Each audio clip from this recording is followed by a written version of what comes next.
Prime Minister Anwar Ibrahim has called for firm action after 2 officers were killed in a police station attack in the outskirts of Johor Bahru.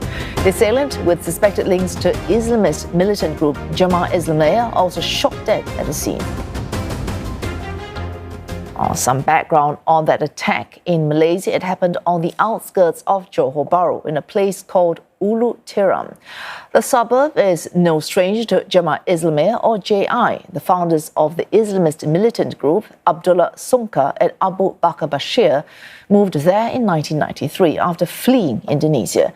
The 2 men were on the run to avoid imprisonment for espousing radical views. They formed JI that same year, seeking to establish an Islamic state in Southeast Asia, consisting of Malaysia, Indonesia, the southern Philippines, Brunei and Singapore. Abdullah Sungkar set up an Islamic school in Ulu Tiram with the help of Mukhlas or Ali Gufron, one of the key organizers behind the 2002 Bali bombings, which killed more than 200 people. The school is believed to be a base to recruit JI members and spread the message of radical Islam. It has since been shut down by Malaysian police after it was found to have been involved with JI operatives. Ulu Tiram is also home to family members of several key JI figures, including Nordin M. Top. He is believed to be the mastermind behind the Bali bombings and twin suicide attacks on 2 hotels in Jakarta in 2009 that killed 12 people. Jemaah Islamiyah has links to Al-Qaeda, the terror group that carried out the 9/11 attacks in the United States more than 2 decades ago. And for more analysis on this, we're joined by Ms. Munira Mustaffa. She's Executive Director at Chasseur Group. Ms. Munira, I think authorities have been very careful to stress there's what little proof they have right now, and everything is pending investigations for more evidence. But from what you see right now, would you consider this likely to be an isolated case or a case that is perhaps linked to the nucleus in Indonesia? I think it's more likely that it's isolated, because for what we know so far is that his connection to the group is via his father. His father was a former Jemaah Islamiyah. That's all we know. Whether or not he's a member of JI, that remains to be seen at the moment. But it's looking unlikely. When you say unlikely, this is based on? This is based on preliminary investigations and reports. I mean, right now the police are still interviewing his family members, and according to report at the moment, they've rounded up at least about over 20 suspected members. So it's not just looking at the suspect himself, it's also looking at JI, where that group is right now. So it is essentially devoid of a leader, and what leadership they do have has stressed that non-violence is permitted. Violent attacks, that is not something that JI even now would consider. Yes, that's right.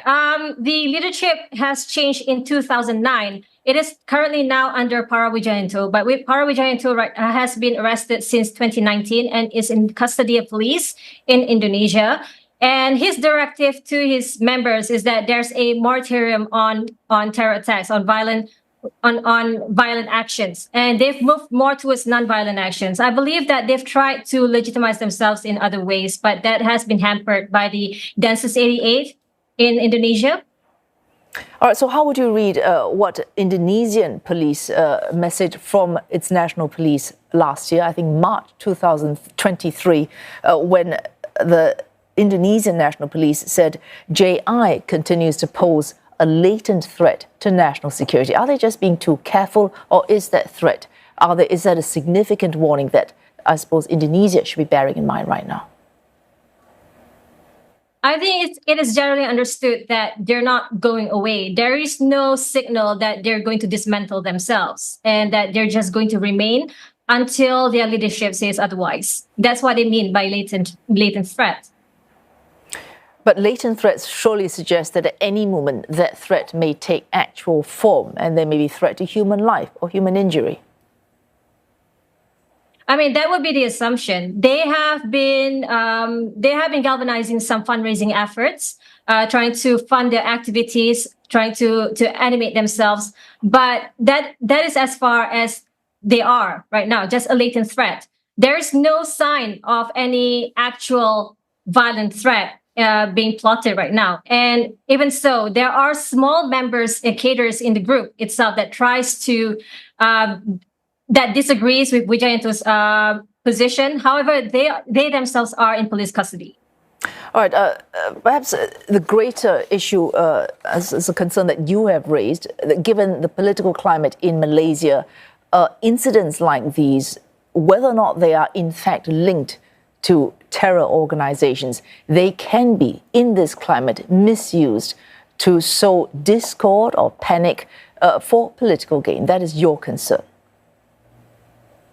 Yes, that's right. I am concerned that this kind of incident can be leveraged to sow panic, fear-mongering, and disinformation among people right now. So I will be cautious of any assertions or speculations about the individual that was that was killed this morning, that was responsible for the attack. I'll be very cautious of any assertions until we know for sure that there is an established connection between him and the larger group in Indonesia. But at the moment, I would be very, very reserved to say so.